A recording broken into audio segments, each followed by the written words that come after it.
without further ado, let's get started with streams of plastic in Georgia. So we have a whole panel of speakers with us tonight, and they will each be presenting live.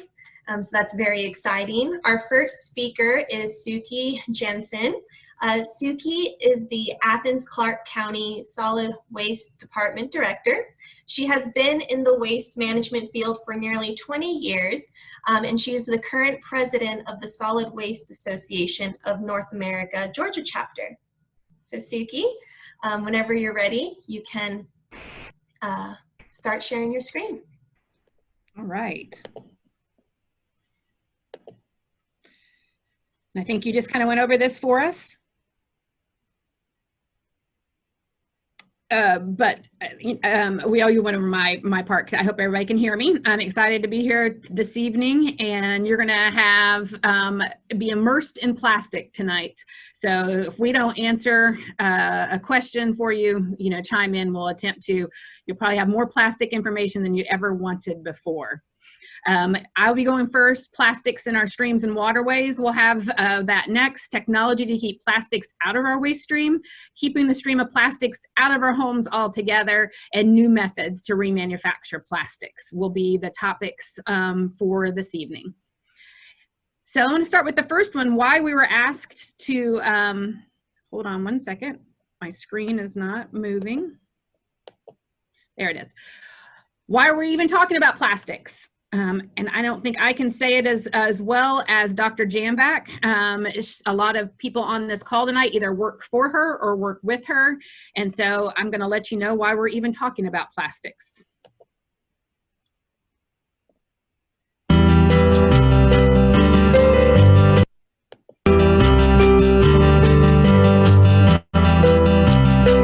My name is Jambeck. I'm an environmental engineering professor at the University of Georgia, and I'm here to talk about our plastic waste ending up in the ocean and how we can work together around the world and here to prevent that from happening. And so I think there's a lot of things that we can do. We can work together globally, and every citizen can make a difference as well with their choices every day.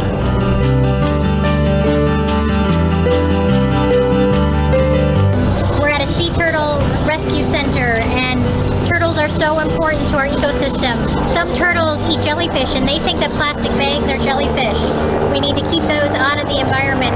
Some baby turtles end up consuming plastic on their way to the ocean. They can't get to the ocean because there's so much plastic. We found plastic in baby sea turtle bellies. So we really need to help protect these creatures. They're highly endangered here in Israel, the green turtle, and so we need to beat plastic pollution and protect these creatures.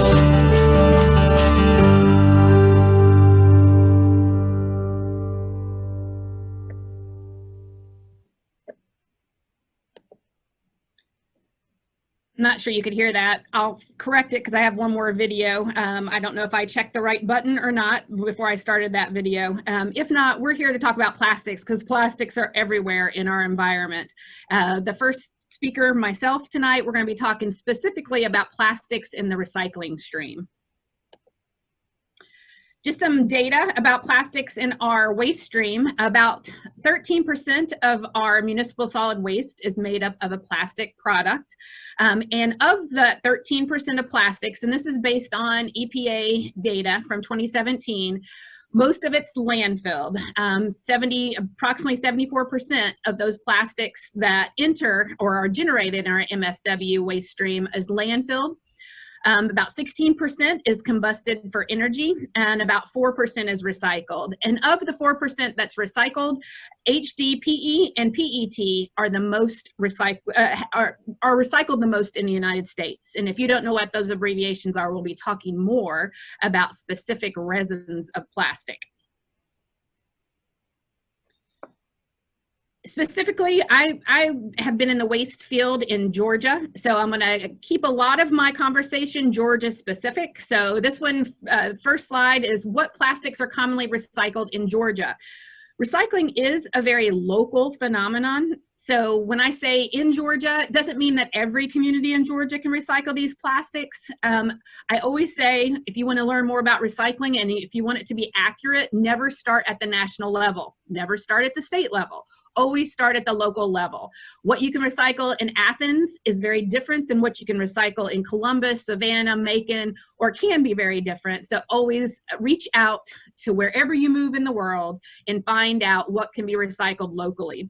And the differences are often due to processing issues locally or the distance to in-markets or availability of in-markets. And an in-market is simply where material goes to be remanufactured into another good or product. But the plastics that are most commonly recycled in Georgia are number one plastic, what we call polyethylene terephthalate, and you'll see it, and I'll show you how to identify it. Most of this is pretty common. Most of you know how to do this, but I'm going to kind of go over it real quickly with you. But PET, very common in the waste stream and in the recycling stream. It's considered what we call number one plastic. There are basically 7 categories of plastic resins, which will be my next slide, and I'll go into a little more in depth. But most commonly in Georgia, in curbside and drop-off programs, number one plastic, PET, or number 2 plastic, which is HDPE or high-density polyethylene. Those are the most common and most profitable plastics in the waste stream in Georgia. Now, if you're adding in drop-off sites, either private drop-off sites or public drop-off site programs, and when I say private drop-off sites, I'm talking about Publix, box stores, and or other locations where you can take materials such as number 4 plastic, low-density polyethylene, which a lot of plastic bags are made out of. So a lot of plastic bags can be taken to box stores for recycling. So that would be a private drop-off program. But like in Athens and Atlanta, we have Center for Hard to Recycle Materials, or CHARMS, in Atlanta and Athens, and those are what we consider public drop-off programs for materials such as number 4 low-density polyethylene plastic bags. Additionally, some programs in Georgia, like here in Athens, recycle polypropylene, which is number 5 plastic, and even polystyrene.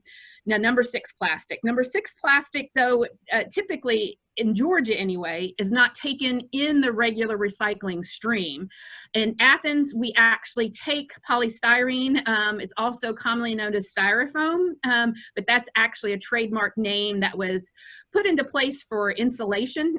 So I'm going to use polystyrene for our talk tonight, but a lot of people call it styrofoam, which is number 6 plastic. Number 6 plastic here in Athens, you can take it to our CHARM. And so a lot of public and private drop-off programs take polystyrene. For example, not only our CHARM, Atlanta CHARM, but also Publix. If you think about Publix, if you have a Publix in your community, they take polystyrene for recycling in bins outside their store. So these are the most common plastics. Number 3, some of you are like, well, my community takes number 3. There's hardly any number 3, and really number 3 is not recycled usually. It's taken, but it's commonly thrown out and not recycled. And then number 7, which I'll go ahead and switch to the next screen, number 7 is a catch-all resin code. And that catch-all can even include compostable products, which often causes a problem, which I'll talk about.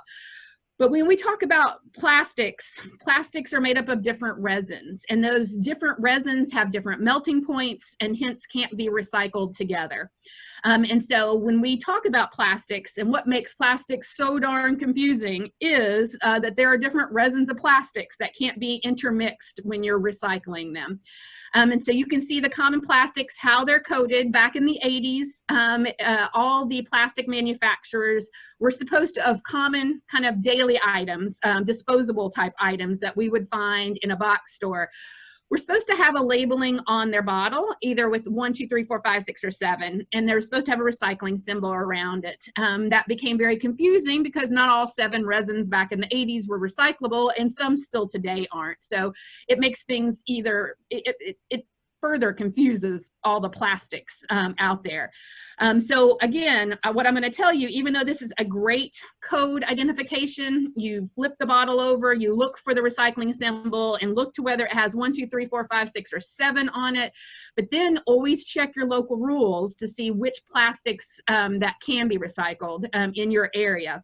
To further confuse the situation, there are certain pigmentations of plastics that recyclers don't want.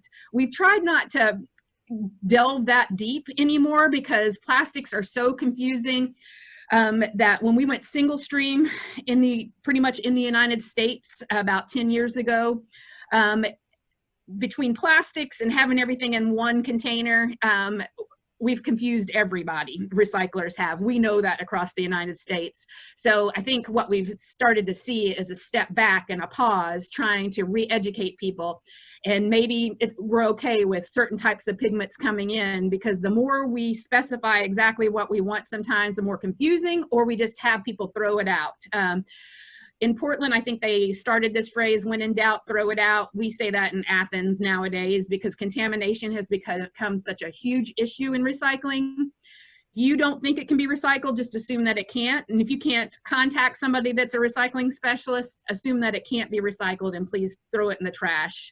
It only hurts the recycling stream when you throw materials in that shouldn't be.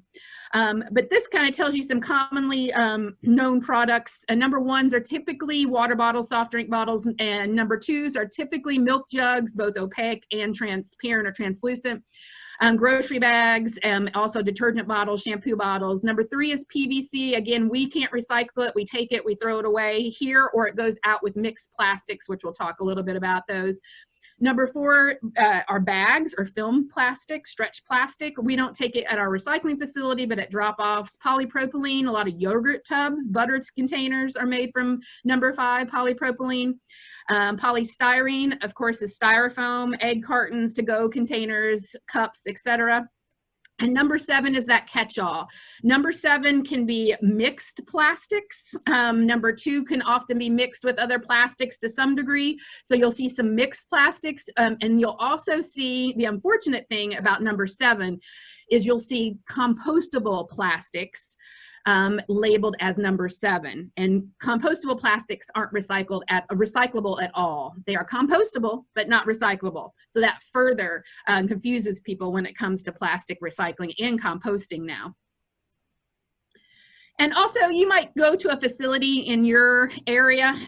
This one I saw in Alaska when I was up visiting Alaska. Sometimes we try to simplify plastics for the layperson. That resin code chart is often very confusing, even for a professional in the field. So I've seen it even simplified. This facility in Palmer, Alaska, only takes 1s and 2s, and instead of calling them 1s and 2s, the predominant display actually shows you the bottom of the product. And if it has a dimple, it's typically a number 1.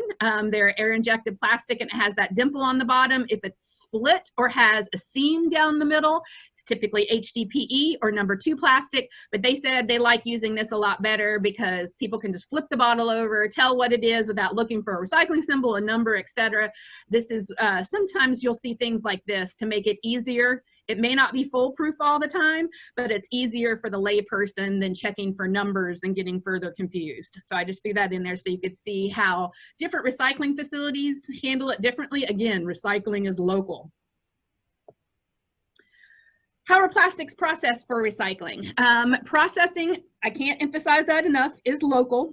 Even the very basic things like caps on versus caps off, which we'll get to in a second, but processing is local because of the equipment we have. For example, here in Athens, you can leave the caps on your plastic bottles all day long. We have an enclosed baler, and so caps won't go flying out and become a hazardous projectile. In Gwinnett County, when they were still processing in a smaller facility that Gwinnett County had, they had a baler that had slats. And where those slats were, there were metal beams, and then there would be a space where you could see the bale being made. And that space made it was just wide enough that if a bottle was there and a lid was on, that lid could become a flying projectile and hit somebody and injure them. So even processing rules, like whether you leave caps on or caps off, are very specific to the locality. So always check with that locality. In Athens, caps on are fine, and other places, caps off. And I don't know if anybody knows, but even the tamper evident band, which is that little widget band that holds the lid on, that's recyclable here in Athens as well. You don't have to remove that.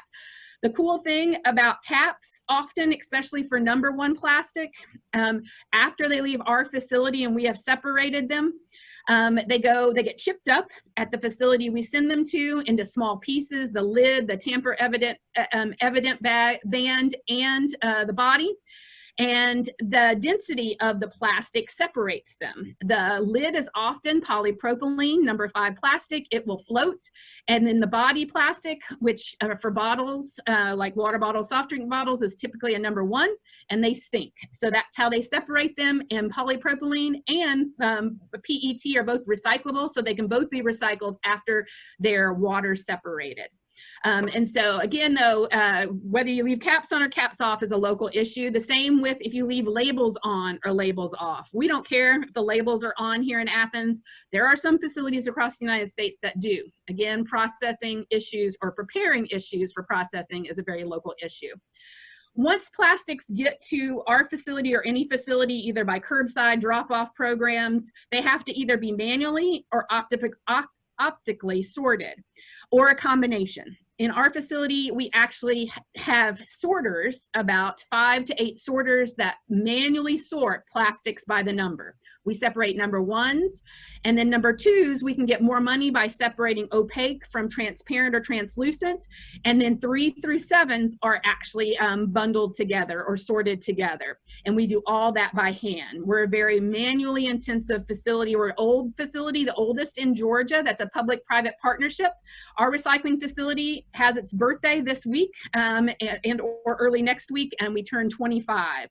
So we're an old facility. Newer facilities have optical sorting, where they have lasers that can separate resins by code, which makes things a lot more precise and a little bit easier as well. Then there's some facilities that even after optically sorting, the optical sorters make mistakes, so they'll have humans behind the optical sorting to straighten out any mistakes or trash items that may have been placed into that particular resin.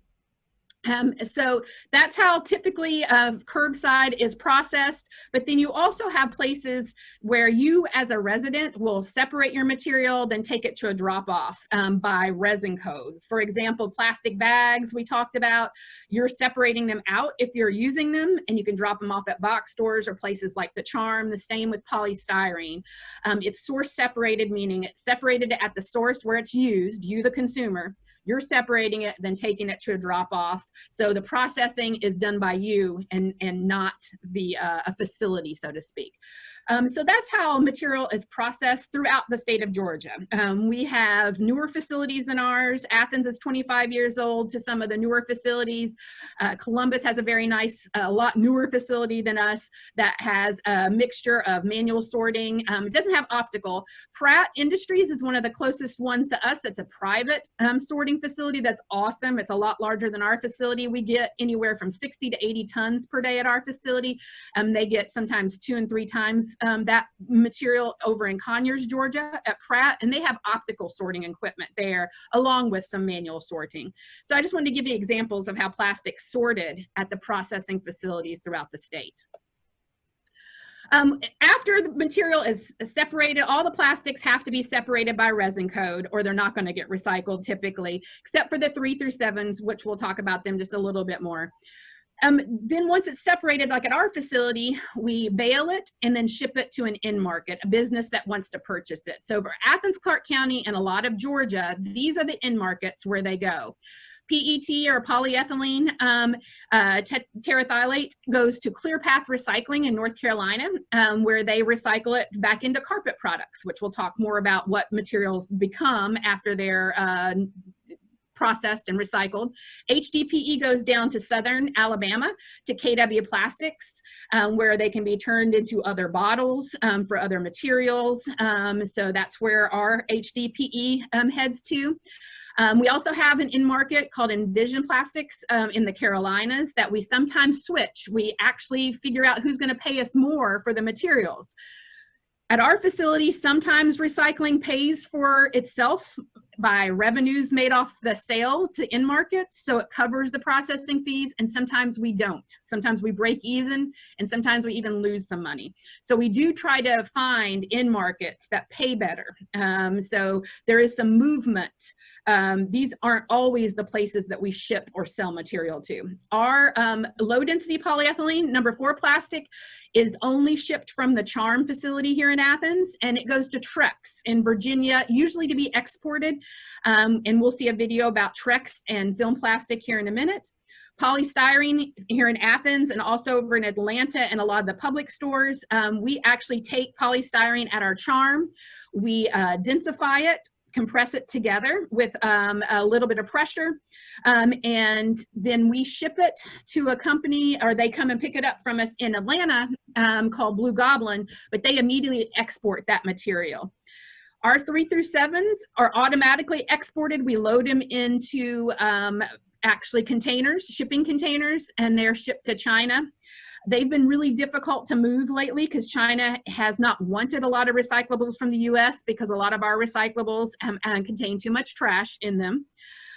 So we were fortunate up till recently that our 3 through 7s went to Pennsylvania, but unfortunately Pennsylvania stopped taking almost all 3 through 7s. And so the only market for them right now is overseas. China, India, Indonesia. Recyclables travel to different countries depending on what material it's going to be made into. And then rigid or bulky plastics, which are like our trash cans, our recycling bins when you're done with them, laundry baskets, things like that, what we call 5-gallon buckets are rigid or bulky plastics. We take those at our facility and we ship them up to QRS Recycling in St. Louis, Missouri. So that's where our plastics travel and then get remanufactured into new material. The unfortunate thing about plastics, they're often downcycled. So when I say downcycled, you're going to notice plastic number 1 is often made into carpet. Or carpet backing or carpet padding. The unfortunate thing is carpet recycling is in its infancy. So often that water bottle can be recycled into carpet, but then that carpet can't be recycled into anything at the end of its life. So theoretically, it's not a circular economy, but it ends there. And unfortunately, a lot of carpet, most carpet is landfilled or combusted at the end of its life. A number 2 plastic, high density polyethylene, often becomes things like park benches and some new bottles for non-food containers. But again, once you take that milk jug or that number 2 plastic and turn it into furniture, another jug, or other materials, often it will end its life there. That bench, for example, often can't be recycled at the end of that bench's life. So it's downcycled into a material that ultimately will end its life. This material is Trex. If you may have it on your deck, Trex is the most common, what film plastic or plastic bags come to life as Trex material. And that Trex is composite lumber. It's made from film plastic mixed with reclaimed sawdust. Again, that's the end of its life though. Once that Trex has reached its lifespan, then most of it goes into a landfill or gets combusted for energy. And then lastly, you see a lot of fibers as well for textiles.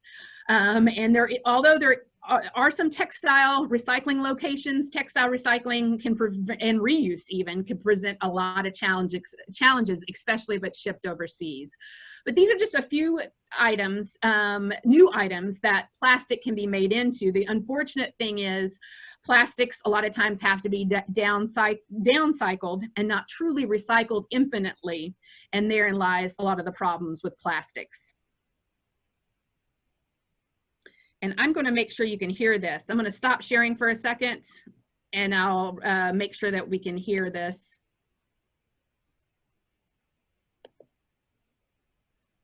Oh, looked like I checked it. No need to do that. But anyway, all right. Just about done. Have you ever noticed that recycling bin for plastic bags in front of your grocery store or other big retail store? It's actually not just for recycling plastic grocery bags. You can bring back all sorts of plastic film packaging for recycling, like bags for newspapers, produce, bread, even dry cleaning. Plus, you also can recycle the plastic wraps that protect cases of water bottles and packs of diapers, bathroom tissue, paper towels, and more. You can even recycle plastic packing bubbles and shipping pillows in these bins. Just make sure your bags and wraps are clean and dry. Not sure if your bag or wrap is recyclable? Check if it's stretchy and not crinkly, or look for the How to Recycle label on the bag or wrap.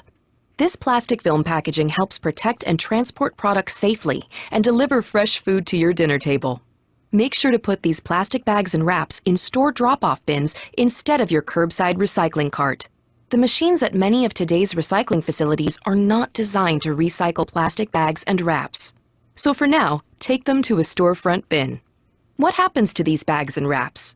They can be recycled into new products, such as beautiful backyard decking, playground equipment, park benches, shopping carts, and bags. Plus, more and more companies plan to use recycled plastic bags and wraps to make even more products, such as trash can liners and crates. So please do your part to recycle more plastics. Recycle your plastic bags and wraps at stores and look for products made with recycled plastics. To learn more about companies that use recycled plastics and where you can recycle your plastic bags and wraps, go to plasticfilmrecycling.org. And I wanted to show you a little bit about plastic bags. Even though a lot of you probably don't use plastic bags at the grocery store, there are film plastic items in our lives, probably even if you don't want them to be. And our biggest source of film plastic at our charm doesn't even come from consumer film plastic. It comes from manufacturing. It's that wrap around pallets. We get a tremendous amount of that from facilities. So we feel like it's very important to educate people to look for alternatives, but when there are no alternatives right now, to get it recycled as much as possible. So now I just wanted to tell you that as of yesterday, a great press release came out. Plastic recycling has a tremendous amount of challenges. I only touched a little bit about some of the challenges, which is mainly about downcycling, and that recycling plastic is very confusing because of their different resins that don't melt well together and remanufacture together. But as of yesterday, there actually has been a U.S. plastics pact formed by several government agencies, NGOs, and also for the Curbside Value Partnership folks. And what their goal is, which I'm pretty excited about, they want to define a list of packaging to be designated or problematic and unnecessary by 2021 in the plastic realm, and make measures to eliminate them by 2025. And I want to emphasize there are manufacturing facilities of plastics that often don't like us to ban or place fees that are a part of this group, and they know that the challenges that plastics are creating, and they're getting around the table to work and hopefully fix some of these challenges. By 2025, this is ambitious. All plastic packaging is 100% reusable, recyclable, or compostable. Also by 2025, they want to actually, which is very ambitious, they take actions to effectively recycle or compost 50% of plastic packaging. And I told you right now, we have about a 4% recycling rate of plastic that's generated, the amount that gets back to being recycled, and it's probably even less than that. By 2025, they also want the average recycled content or responsibly sourced bio-based content in plastic packaging to be equal to be at least 30%.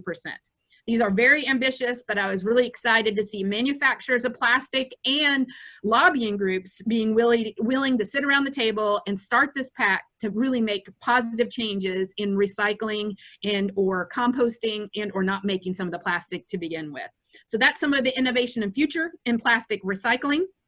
Lastly, I'd be remiss if I didn't say also tied into recycling, although that's kind of stalled right now due to COVID, plastic legislation has hit in a lot of municipalities and states around the United States and around the world.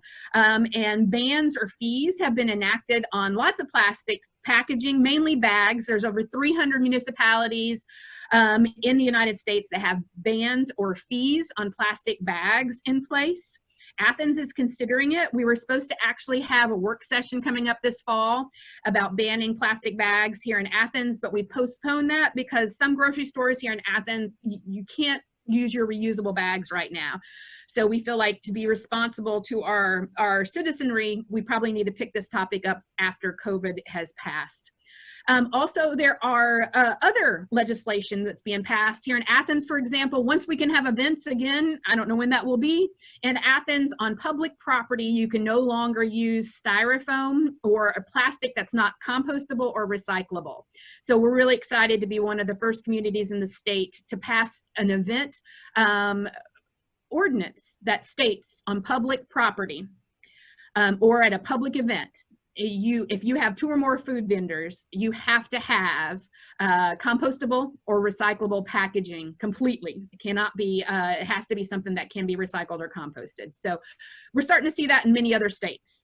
Georgia's just a little bit behind other states when it comes to some of these bans or fees. And that's because a lot of state legislators have, there's been legislation in the past few years that tried to prevent municipalities from even passing bans or fees. There are several states that did pass that legislation that actually municipalities can't ban or fee bags. It can only be done at the state level. Georgia didn't, so still Georgia, there are some opportunities within the state to potentially have bans or fees in place. And that is it. I just wanted to kind of start the topic of plastic with specifically plastic recycling.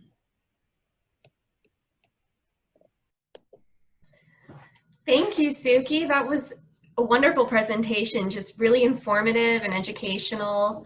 And that's just great to hear about that new pact and, the, just the new progressions that Athens is going to be making with those new ordinances. So that's exciting news. For our attendees, if you have any questions for Suki, we have a few moments. You can drop them into the Q&A and we'll have those answered before we move on to our next presenter.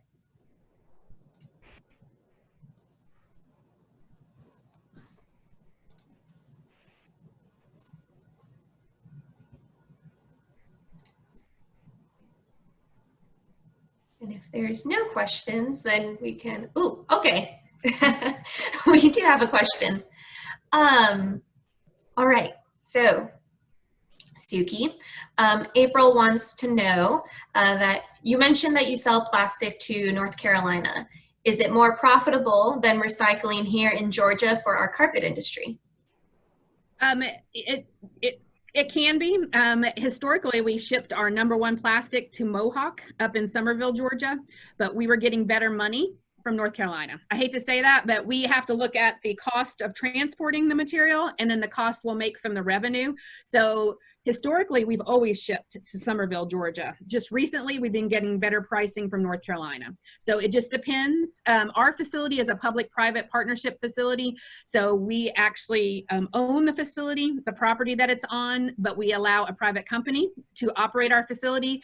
And they actually have full discretion when it comes to marketing the materials. And what their primary role is to make sure it gets recycled, but also to make as most money, make the most revenue they can on the back end so that they can, because they have to share the revenue with Athens. We get 80% of the revenue share, the private company keeps 20%.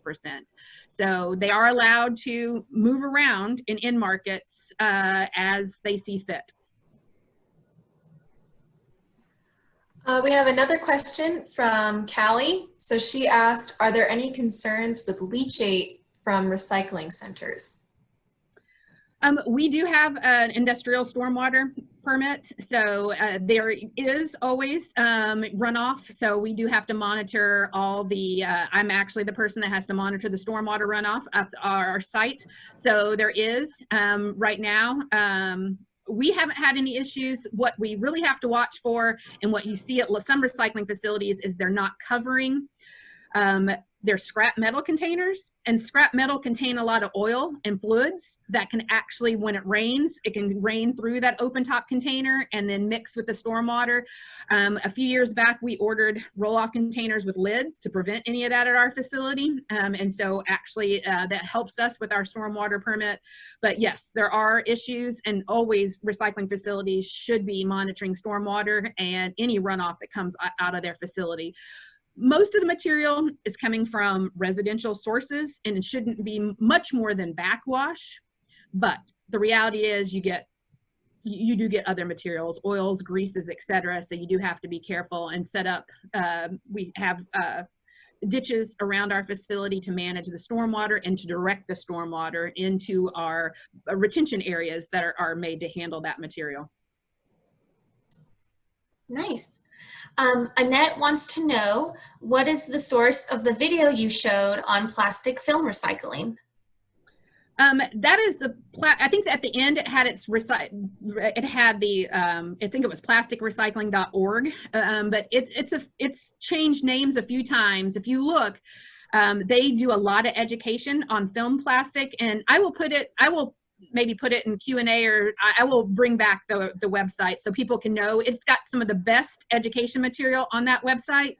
And they share all the education material freely with any municipality that wants to use it. They'll even let you brand it yourself, drop in your own logos and use it. So I will double check, because they've changed the website a couple times, and I will share it with Cecile or Jackie so you guys can send it out. Great. And we have one last question. I think this is going to have to be our last one, so we can move on to our next speaker. But Anne said that she heard that if one wrong plastic is in the wrong bin, everything has to be thrown out. Seems like nothing would get done if it is that delicate of a process. For us, no, here in Athens. Now, I will say right now, 3 through 7 is really challenging. We were just told today that nobody wants 3 through 7 plastic, meaning 3s, 4s, 5s, 6s, and 7s all mixed together as one bale. It's always better, the more separation you can do, the better it is for any recycling material, but specifically for plastics. But no, for us, and almost every facility, I hate to say this, there is a percentage of contamination you can have in a tractor trailer load that is allowable. If you get beyond that percentage, they'll either deduct revenues from you, or if it's really bad, they'll send the material back to you. And so that's what would occur, would be revenue reduction, and then a rejected load would be the worst, that you'd either have to send back through your system or unfortunately landfill. But it takes way more than one piece of plastic to do that. Their contamination levels, it depends on the material, but are always under 5% in the load typically, but it depends on the material and the end market you're sending it to how strict. And it also depends on, I hate to sound like this, when times are good and you're making a lot of money off recycling, when all kinds of material is sought after, they overlook contamination. And that's why we're in the trouble we're in today, because in markets we'll overlook it. But when times are bad, meaning they don't want the material, the demand is not there, they get really strict with contamination levels. So then we have to reel it back in to make sure we stay under their percentage. And I probably gave you more information than you wanted. Well, thank you, Suki. Yes, so we'll get the website from you at the end, and we can share it with our attendees. But we'll move on to our second presenter. So Kathryn Youngblood. Kathryn is, as a research engineer with the University of Georgia New Materials Institute and the Citizen Science Director of Marine Debris Tracker, Kathryn has worked with the Jambeck Research Group for over 5 years, studying upstream solutions to ocean plastic pollution. In 2019, Kathryn traveled along the Ganges River as a member of National Geographic's Sea to Source expedition, using the Debris Tracker app to study the litter leakage of plastic waste in communities along the river. Everyday educational, nonprofit, and scientific organizations and dedicated citizen scientists from all around the world record data on inland and marine debris with the app, resulting in over 2.5 million litter items tracked in an open database. So thank you, Kathryn. Thank you, Jackie. I'm gonna go ahead and share my slides here. Get this started. All right. So yeah, we're gonna transition here to something I'm sure you guys are all familiar with, our citizen science effort at the University of Georgia New Materials Institute. Our project is called Debris Tracker, and it's an app that we use to record data that doesn't get plastic that doesn't get recycled, plastic that's leaking out of our waste management systems and the environment, and to gather data on what kinds of plastic that is, where it's ending up, and that way we can inform upstream solutions on this problem. So Debris Tracker was developed in collaboration with NOAA about 10 years ago. So we've been around a while, and we're now grateful to be powered by Morgan Stanley. So yeah, we're longevity in our project, and we're continuing to grow and expand. And I'm hoping that some of you guys as citizen scientists might be interested in joining us as well. So this is actually just 1 month of data from the US. So we have quite a few people contributing, and we do have people contributing all around the world. So every time you use the app and you log litter that you see, it creates very specific geospatial data on where that litter is showing up and what kind of litter it is. So I'm gonna try to play a video for you guys. But first I'll say real quickly that we have over 2.5 million items logged around the world now in over 90 different countries. So we really are a global effort. Plastic pollution is everywhere, and so we want to be sure we're capturing where it is all over the world. And in addition, we're trying to capture where it starts. So while we began in collaboration with NOAA tracking litter mainly on the coast, we now have people tracking inland and upstream, both along rivers and in other inland areas, because a lot of this plastic pollution that's ending up in the ocean is starting further upstream. Yeah, so over 2.5 million items logged around the world. Let me see if I can get this to play for you guys. I fell in love with the study of solid waste because it so closely involves people. Every day we decide what to buy, what to consume, and then we have to choose if we're going to recycle something, compost something, or put it in the trash. Unfortunately, some of our items still end up in the environment. Every minute, the equivalent of a dump truck worth of plastic enters our oceans. As researchers, we study plastic pollution all around the world, and this is a global problem. But I think there's this tendency to think of it as something that's far away and far removed from us. But there's nowhere on the planet that's not touched by the water cycle. So plastic pollution can start right in our own backyards. But so can the solutions. Scientists need data on what's ending up in the environment so that we can use that data to inform upstream solutions. But they can't collect this data without your help. The first iteration of Marine Debris Tracker was actually on a personal digital assistant. My students went out and collected litter items with exact GPS coordinates, and we could look at the distribution and change of litter on a coastline over time. When smartphones came out, it became possible to collect this type of data on a wider scale, and so we thought there should be an app for that. Debris Tracker is an open data citizen science movement. We're committed to sharing our data because we believe this problem will be solved more quickly when we work together. When you use the app, the geospatial litter data you collect is uploaded to our publicly accessible database. Scientists, policymakers, educators, or anyone around the world can download and analyze your data to inform their solutions. There's power in numbers, which is why we rely on a community of people just like you to collect this data. The app is free and easy to use, so anyone can become a citizen scientist. Wherever you are in the world, every piece of data that you collect is a piece of the puzzle illustrating the plastic pollution problem.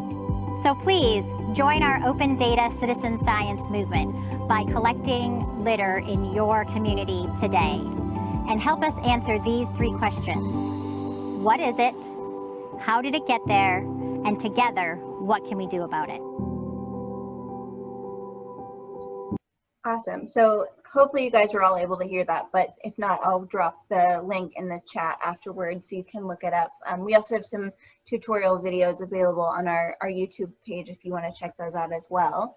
But I'm going to go ahead and run through a little mini tutorial on how to use the app. Again, we have a lot of resources on our website, including a full guide that will walk you through kind of all the details, but just a quick kind of at a glance view of how the app works. So basically all you do is hit start tracking, and then you'll see a selection of different lists. So we actually provide customized litter tracking lists for different organizations around the world in different languages. So nonprofits, research organizations, just groups of citizen scientists, educators. But we believe that litter is a very local problem, and so we want to be able to provide the flexibility to give people customized data list. So we have the NOAA list being kind of the main one that most people in North America are using. It's the kind of standardized methodology, but we also are providing that flexibility to our organizations to be able to track what they're actually seeing on the ground in their own backyard. So yeah, and so once you download the app and select your list, it's really easy to create a profile. We have a login through email, through SciStarter, which is another citizen science platform, and through Facebook. And then all you have to do is click what litter items you're seeing, and you're creating a geospatial data point on that litter item. So putting it on the map of where in the world you found that litter item, and then uploading it to our publicly accessible database.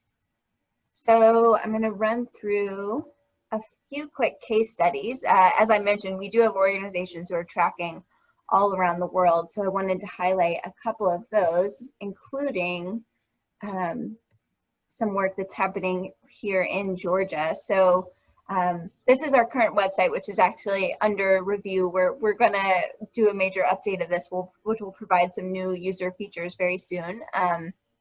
But you'll be able to see kind of what our data platform looks like. So this is data just from one list. As I mentioned, we have those almost 40 different customized litter lists that are all actually aggregated on the back end in a master item kind of format that allows all those lists to talk to each other. So this is just data from the NOAA list. But you can see this data from Jackal Island, Georgia. There's a group of volunteers down there with the Georgia Sea Turtle Center who've been collecting data for years, almost 10 years since the app was created. So we really have a wealth of data and a good understanding of what is happening on Jackal Island and how it's been changing over time. Go to the next slide. And in addition to that, I wanted to talk a little bit about our project in India where we use this, specifically because it's related to some of the work you guys do with monitoring streams in Georgia. This is a project with National Geographic we did to look at plastic pollution along the Ganges River in India and Bangladesh. So we did a holistic assessment where we looked at different components of plastic pollution, including microplastics and the social systems around why plastic is used. And then we also got to track a lot with Debris Tracker on the ground in the communities. In total, this is just from our pre-monsoon. We went back and logged some more data, but we logged over 55,000 items in about a 2-month period of traveling up the river, and got a good breakdown of what those different items are in different parts of the communities. And as part of that, we also worked with National Geographic to show this citizen science methodology to people in the community so that they could collect their own data and inform solutions based on that data in their own communities. So these are some resources available on National Geographic's Debris Tracker page that include some guides for educators, guides for using the app with kids, and learning how to think about plastic pollution the way we think about it as scientists. So I'll save us some time and go ahead and stop there and open it up for questions.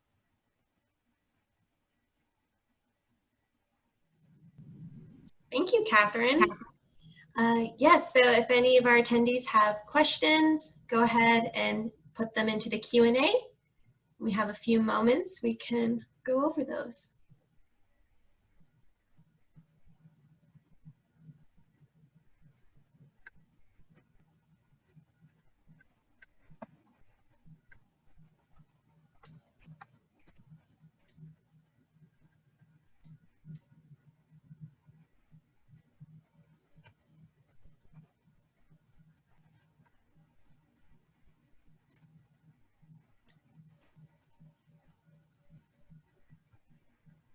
Oh, great. And I see that you linked the video into the chat. Yep. Great. We could hear the audio and everything. Good. I'm glad that worked. I know you never really know with Zoom. Also, I just copied, Suki sent this just to us, but the plasticfilmrecycling.org is the link for the video from her presentation. I do have just a brief little question. Sure. So who uses the data from the app? Yeah, so as I mentioned, we really do have a big variety of people who are tracking, and our goal is really to support local organizations who are trying to collect this data. So there's kind of a twofold effort of a lot of people are conducting their own projects on the app. So that can be everything from a classroom who wants to, you know, change the way that their school is using plastic. So they go out and collect data on what kind of litter they're seeing in their area, and then bring that to their school to influence change. So we've had everything from that level to kind of more broader research efforts where research organizations are recruiting volunteers to go out and collect this data. We have some people in New Zealand in particular who are collecting data across one of the islands there, and they've been, for a couple years, have been generating tons of data and collecting like across very specific transects of the same beaches over and over again throughout the year. So we have those kind of scales, and then we're also hoping to eventually get to the point where we have enough data that we're able to do kind of a macro analysis of all of this. But because plastic pollution is such a big problem in so many places around the world, you really need a ton of data to be able to do that. And we're not quite there yet. 2.5 million items is certainly a lot, but it's nothing on the scale of what plastic pollution is and how much of it there is in the environment. So yeah, we're hoping to build to that, being able to do a macro analysis through supporting these smaller local organizations that are creating change in their own communities.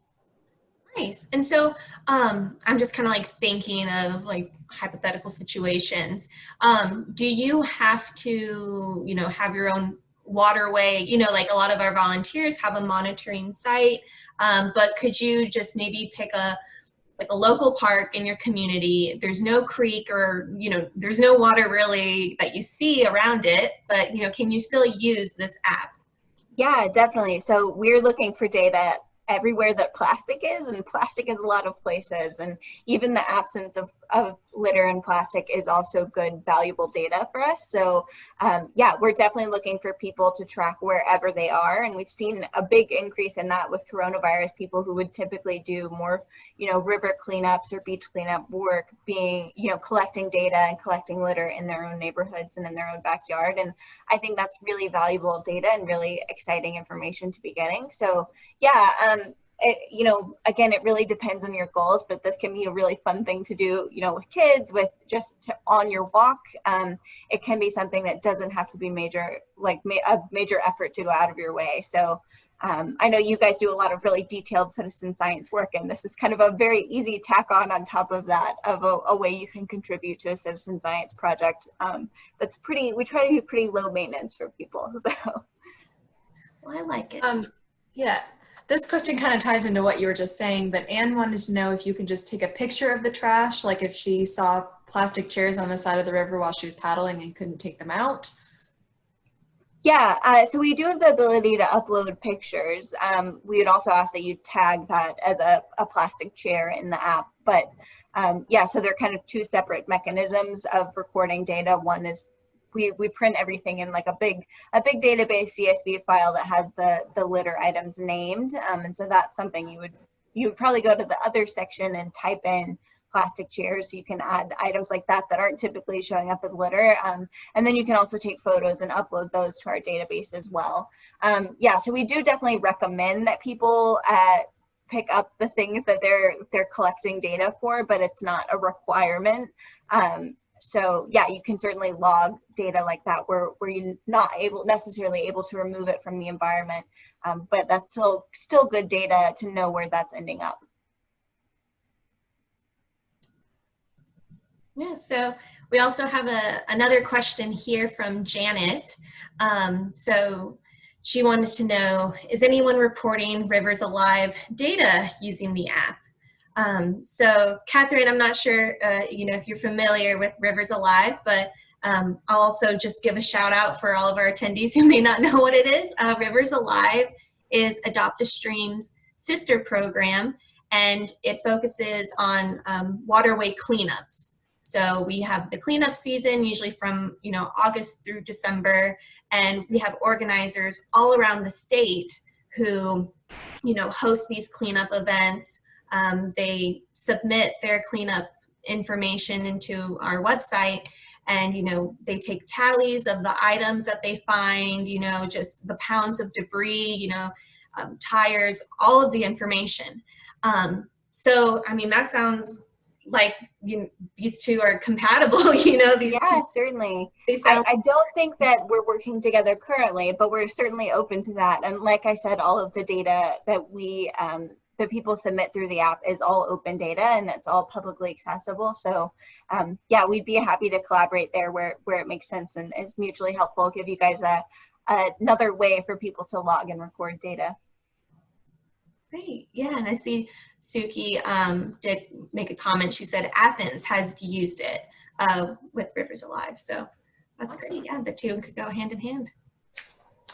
And I think we'll have one final question from Allison. She said that she finds a lot of crab traps and wonders if she can include these in as well.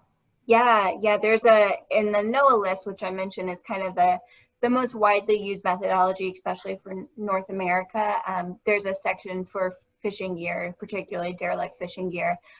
So that's something you could certainly log there. We do have a lot of people who log that kind of stuff. So that's definitely also data that we would love to have you sharing with us. Great. Well, thank you, Kathryn. So we'll go ahead to our third presenter. Our third presenter is Kathryn Shayne. So Kathryn is a faculty member for UGA's College of Engineering and a research engineer for the Center for Circular Materials Management at the New Materials Institute, where she focuses on global materials management and marine plastic litter. She is the co-founder and CEO of the startup Can I Recycle This?, which is using artificial intelligence and geospatial data to help people answer, can I recycle this? Anywhere and anytime. She received her Bachelor and Master of Science in Environmental Engineering from the University of Georgia. So Kathryn, I'll hand it over to you.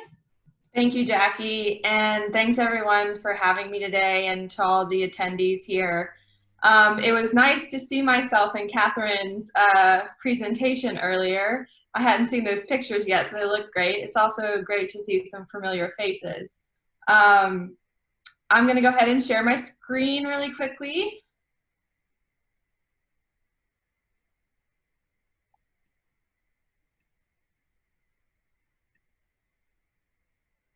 Oh, hold on one second. My computer is telling me that it's not wanting to share.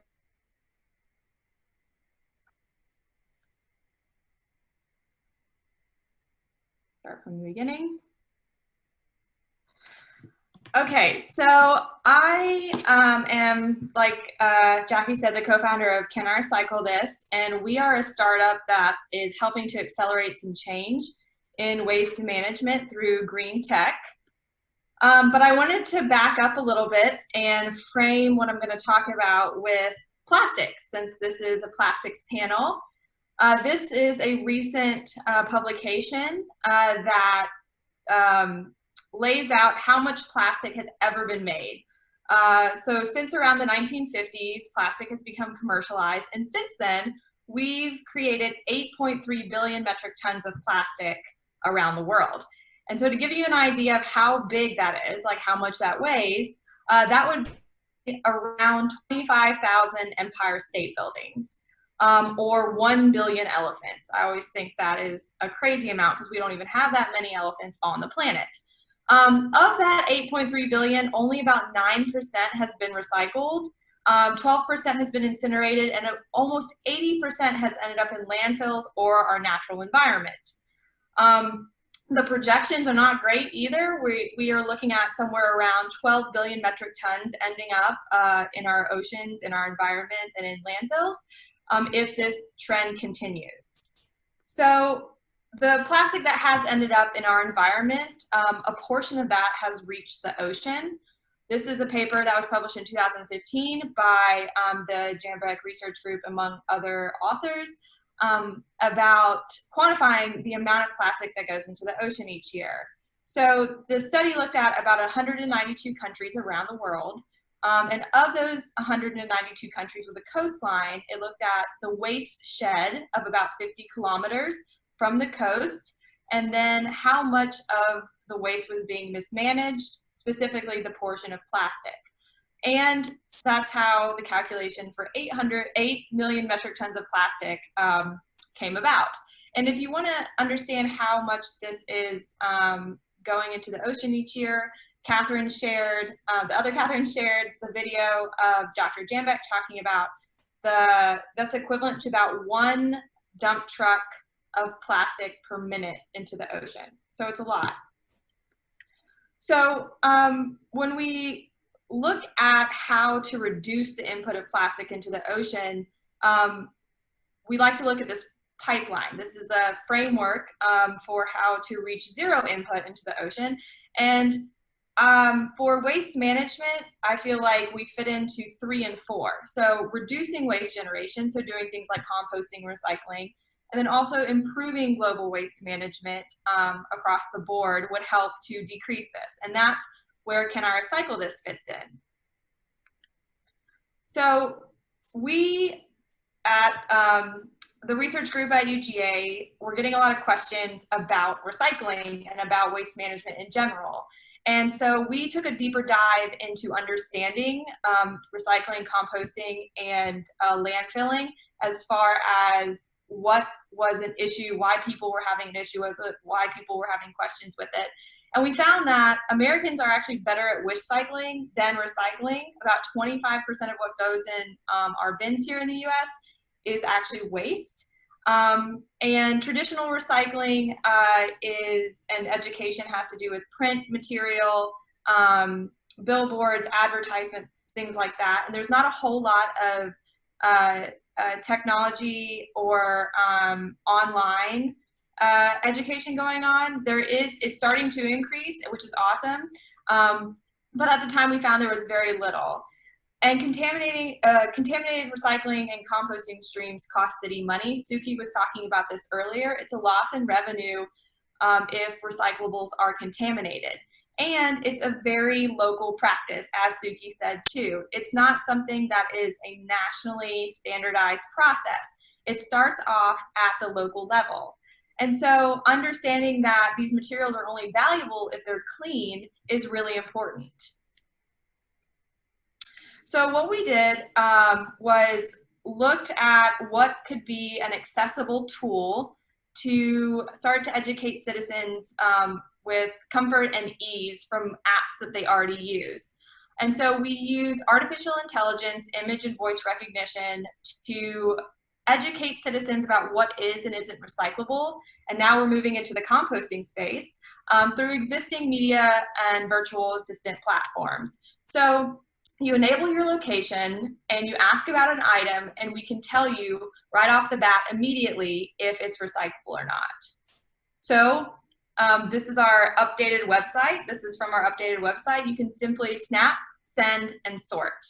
And we are currently piloting our composting answers and technology in Menlo Park, California. So if you have family there, let them know that we are going to be accessible soon in Menlo Park. So our solution is to partner with municipalities directly with the cities to understand what is and isn't recyclable, what is and isn't compostable, using AI to give immediate answers so that the cities and the staff in solid waste departments aren't burdened with having to answer questions daily about what is and isn't recyclable or acceptable in their solid waste systems. We're also collaborating with online marketplaces so that packaging information can be available to citizens within serviced areas. And our responses are tailored to the community that we service. So for example, Suki was talking about the Charm facility. We have responses in our database where we can give exact answers on where to take styrofoam and plastic bags. And so those would be places like Charm and grocery stores like Publix. So we are accessible on Facebook, Twitter, and Amazon Alexa. All you have to do is enable our Green Girl skill and ask, hey Gigi, can I recycle blank? You can send in a picture, you can text, or you can talk to Gigi anytime, in any serviced area. And we're also coming out with a smartphone application in January 2021 This will include the same abilities as what we offer on our other platforms, but it'll have ease of use for people who don't have Facebook or Twitter or Alexa. So what is important on the back end is that we're capturing a lot of data about types of material and where they're recycled. And then also we have a brand material involved. So we can, if the city wants us to, we can give reports back to cities about what people are asking about so that they can do targeted campaigns for certain items. We also have brand information if brands want to know where people are asking about their stuff, because brands want to know what people are doing with it, if they're throwing it away, recycling it, or composting their products. So our team consists of myself, Dr. Jambeck, Haviland Hensley, and Kristen Baskin. Together, we have a lot of expertise and background in solid waste. Jenna has been a part of the solid waste industry and studying plastics for the last 24 years. Haviland Hensley worked in industry with Coca-Cola and Dell, working on multiple sustainability projects. Kristen ran a composting business in Athens and started it in 2012. And now, as far as I'm aware, Athens is now accepting commercial and picking up commercially composting. So they're servicing a lot of the different commercial businesses in Athens, which is awesome. So this is our team, and we're really excited about what we are able to accomplish in the future with recycling, composting, and waste management Q&A. So some of our future developments, we are continuing to service Athens and the campus of UGA. I want to give a shout out to Suki and Mason. They've supported us since day one, and they're awesome to work with. We kind of use Athens as a guinea pig. We test things out here. We are actually going to beta test our app here, and they've just been really supportive of what we've been trying to do. Piloting in Menlo Park, that's, like I said before, we're going to start servicing the Bay Area, and our first city is Menlo Park, California out there. Future goals, we'd like to service all of Georgia so that all Georgia citizens have access to GG. No matter where they are. And then we also are seeking corporate sponsorships for cities. So if there's a city that has a industry partner or someone that wants this in their city, we're more than happy to partner with them to make sure that happens. Ultimately, we really want to answer, can I recycle this anywhere, anytime? And I'm really thankful to have been on this call with all of you, and look forward to your Q&A.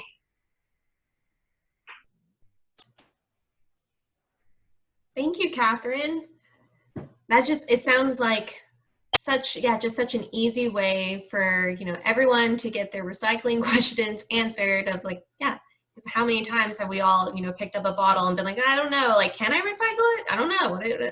So exactly. Yeah, and with all of the new materials coming out, compostable items, various products, it's hard to tell sometimes which are compostable and which are recyclable. And so that was another goal, was to help differentiate between those two things. Yeah. All right, so for our attendees, once again, if you have any questions for Kathryn, you can put them into the Q&A. And we do have a few moments. We can answer those for you. When did you say that the app would be coming out again? January 2021. So we started off on social media platforms because we found that people already had those downloaded and they were more than willing to interact with apps that they already had. And I also worked when I was at UGA in graduate school with the Marine Debris Tracker, and we learned a lot from developing an app and running an app. So we started off on the social media platform so that we could get some initial involvement from communities. I know, I was just gonna say, I have family over in the Bay Area, so I'm gonna have to tell them about this now. Be like, hey, be on the lookout. They're not in Menlo Park, but yeah, that's exciting. Yeah, definitely. Let's see. If anyone has any questions. I will add really quickly. So we do have, I had the website on there. I'll put it in the chat too. But if you are in a city that we don't service, you can go onto our website and request service in your area. And so that's an easy way for any of the participants here to go on and request our services. Ooh. Good to know.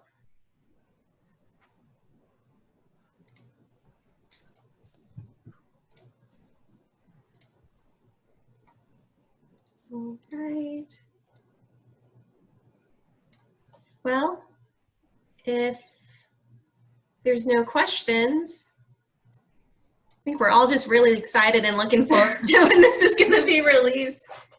And maybe if you have questions and you think of them later, we can have you on at the end and come back around to them after everybody's done. Yeah, definitely. Yeah, I think we'll have enough time at the end to do a whole Q&A. Yeah, I know we have 2 more people, so I tried to keep it as short as possible. Well, thank you, Thank Kathryn. you. Okay, so our next speaker is Mason Towe. Mason is the Recycling Program Education Specialist for Athens-Clarke County Solid Waste Department in, you guessed it, Athens. He is responsible for creating and implementing waste reduction education and outreach programs and partnering with local K-12 schools and colleges. Mason currently spearheads efforts in the realms of creative reuse, source reduction, facility tours, and special events. He is also a master composter and a member of the Georgia Recycling Coalition, SWANA Georgia, and the Interdepartmental Innovation Ambassadors Program within Athens-Clarke County Unified Government. Mason graduated from University of Georgia in 2016 with degrees in economics and sociology with a minor in environmental law and certificates in sustainability and environmental ethics. So thank you, Mason. Thank you for having me. Good evening, everybody. First off, basically my job is the human version of Can I Recycle This? So I'm also excited for the app and also people to start using it more on their social media accounts. We do get a lot of questions like that every day via email and via phone and in person. So while it's nice to be able to educate people in person like that, it is also nice having that quick feedback. Before I get started on my presentation, I added a few photos real quick. When I was listening to what Suki was saying, this is one of our new dumpsters that we got a few years ago to help with the stormwater runoff. So this is what it looks like, and that plastic lid just kind of slides off the top when it's in use, and then you can put the plastic top right back on, and it helps eliminate those runoff issues. Also, Suki mentioned the vendor that we use for creating plastic lumber and other products like that out of plastic bags. Our sign at work is actually made from recycled plastic, just like that. So I wanted to share one more example of that as well. But basically, my job and the programs that we do at our office basically build off of all of the other things that we've heard so far in this presentation. We borrow the data and the research done by the university in the K-12 schools and around the world to better educate our next generation. So we do a lot of tours in our facilities. We own our own recycling facility, as Suki mentioned, but we also run our own landfill, composting operations, and the Center for Hard to Recycle Materials. So I'll talk about that in a little bit. But overall, our major goal is waste reduction.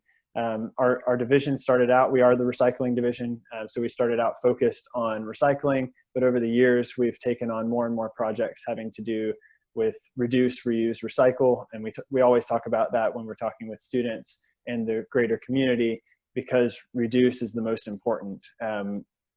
Eliminating these items from the beginning or replacing them with something more durable and a better life cycle for these items, rather than having to deal with it on the back end of the process, which you heard from earlier in the presentation.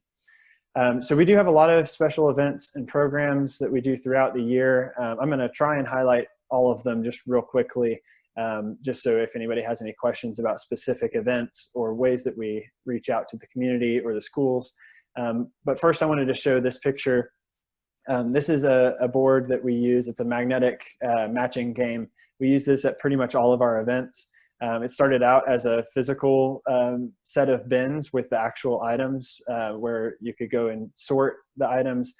This is a much more portable version that we can bring to schools easily or to many different events. But basically, this is kind of the synthesis of our education.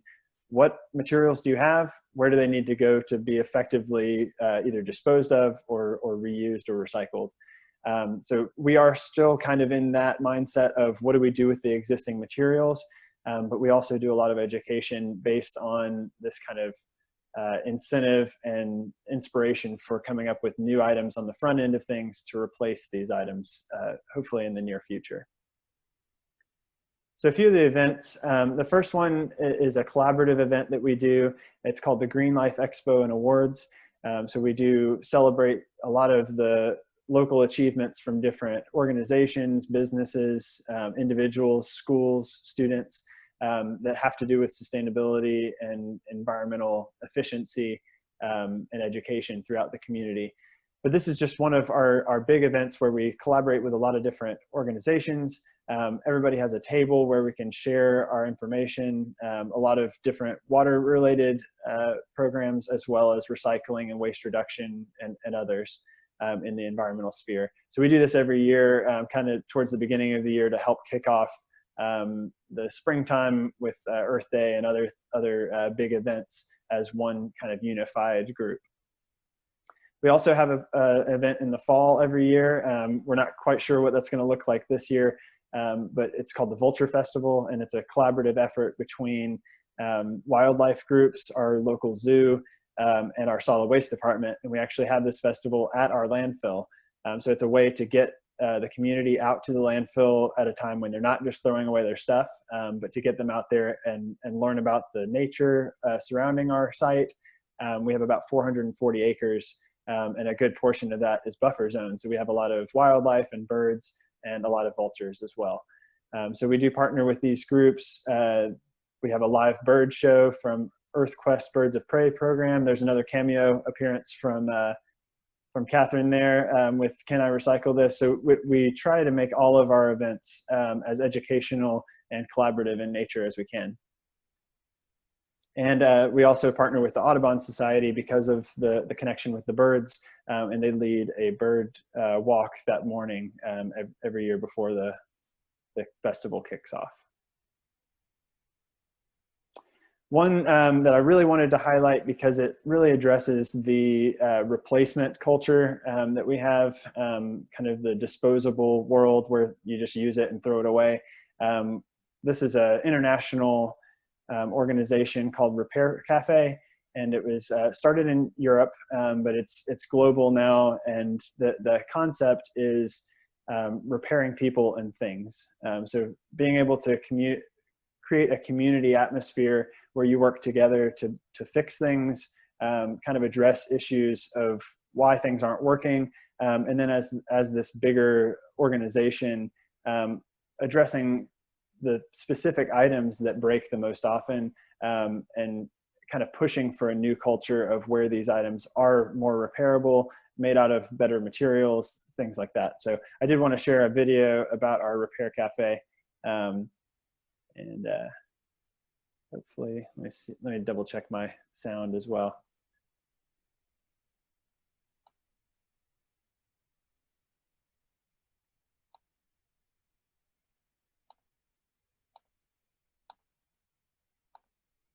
Let's try that now.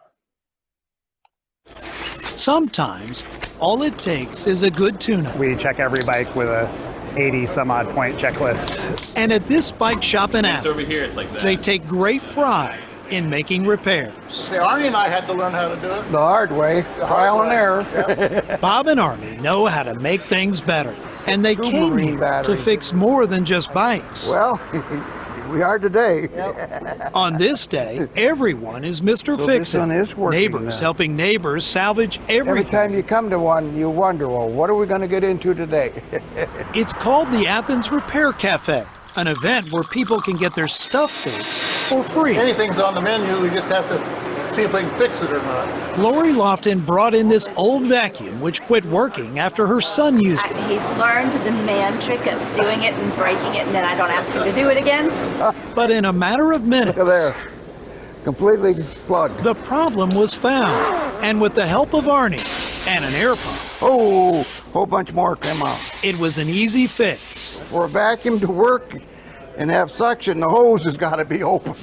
Also on the menu, So it's fairly new. a broken KitchenAid mixer belonging to Beth Holiday. These things are expensive. They're like $250, and so I was hoping maybe they could fix it. There it is. There it is. There it is. Bob and Arnie took it apart and determined it just needed a new plastic gear, a cheap fix. It cost nothing for me to come here, so it was great. Perhaps the best part of the Athens Repair Cafe, it's timely.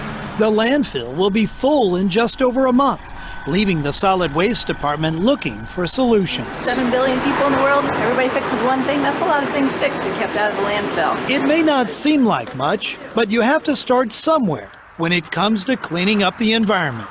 In Athens, Adam Murphy, CBS 46 News.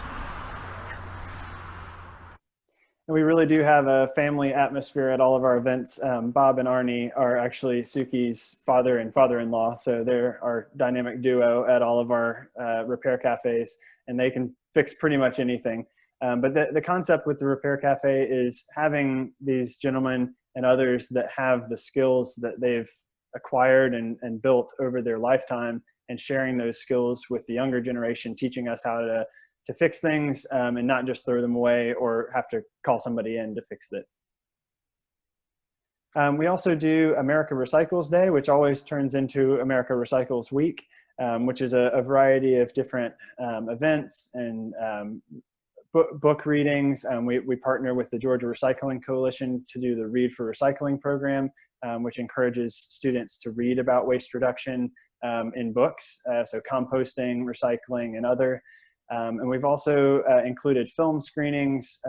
You see up there, Fix It Clinic, that's what we used to call the repair cafes. And then we also have a sustainable industry roundtable that we try to do quarterly, where we encourage and invite local industry to open up their doors and explain what they're doing, how they do it, and how they're sustainable in our community. So all of those things tie into our waste reduction goals. And are just another way to interact with the community. Another one is International Compost Awareness Day. This is our mayor, for those of you that aren't from Athens, caught composting at his house. And so we try and encourage showing not just celebrities, but individuals throughout our community doing the right thing, pushing for progress. And again, this Awareness Day always turns into a week of lunch and learns, tours, classes, and all kinds of things. We do partner a lot with University of Georgia, which I'm sure you've seen a lot from this presentation. A lot of UGA events we're present at our solid waste department, but also football games and big events on campus that kind of spill over into the rest of the community. We're able to do our recycling education and outreach for those as well. And then some ongoing programs. One is our commercial recycling ordinance, which my colleague Denise runs. And basically this is a policy set by the Mayor and Commission to require all businesses to have a recycling infrastructure and recycling plan in place. So it is progressive to have that. A lot of communities don't. A lot of communities don't even have recycling infrastructure for the community. So we've gone that extra step to provide guides for each of these businesses. We have a form that they need to fill out when you have a new business come into town, and they have to basically show how they're going to recycle in their facility, where the bins are going to be, and how they're going to educate their staff. We also, Suki mentioned this in her presentation, we also have a new event waste reduction ordinance that requires any public events that are on public property or in the public sphere that have two or more vendors, food vendors, at the event must have composting and recycling available as far as their wares that they provide the food in. And they also must have recycling and compost bins and infrastructure available to be able to handle those materials at the event. So that's a growing program, and we look forward to all events being compliant with that going forward. COVID, as with everything, has kind of thrown a wrench in that, but we look forward to, once we get back into the festival and event realm, really promoting this and achieving our goals with those. On kind of a smaller level within our department, we also have our zero waste event kits, which are reusable wares, flatware, plates, cups, napkins, pretty much anything you would need for a picnic or a party. We've even had people rent them out for weddings. And when I say rent, it's actually free. So basically you just reserve the items, you come pick them up from our office, and the only kind of understanding is that you bring them back clean as you pick them up from us. Again, another one that's has a wrench thrown in it because of COVID, but we'll get this ramped back up next year. We have a teacher reuse store, which is another way of kind of trash to treasure. We get a lot of donations of school supplies and just random odds and ends that teachers are really the most creative folks that we've met in our community. And so even things that other people would see as trash, we've seen teachers use in the classroom to express their lessons. So I did want to share one more video with you guys. Hi, I'm Joe Dunlop. I'm the Waste Reduction Administrator for Athens-Clarke County Solid Waste Department. This is our Center for Hard to Recycle Materials, but that also houses our teacher reuse store. The idea basically is that people or entities will donate material to the store, and then teachers from those formative communities can, air quote, shop here for free. And they can get stuff for their classrooms. It's very popular among the teachers that are here. It's furniture, it's lab equipment, it's textbooks, it's binders, anything that can be used in a classroom to either learn with or sit on or write on or even simply just decorate a classroom. I've learned to never underestimate the creativity of public school teachers, especially science teachers, arts teachers, any kind of creative application like that. If in doubt, give us a call. If it's not worn out, broken, nasty, we can probably find a use for it somehow. If this facility didn't exist, probably the bulk of what you see in here would have gone to the landfill. The whole concept of diverting material for reuse as opposed to going into the landfill is sort of my primary calling, but it's really a double good thing when you could do that and save some people some money at the same time.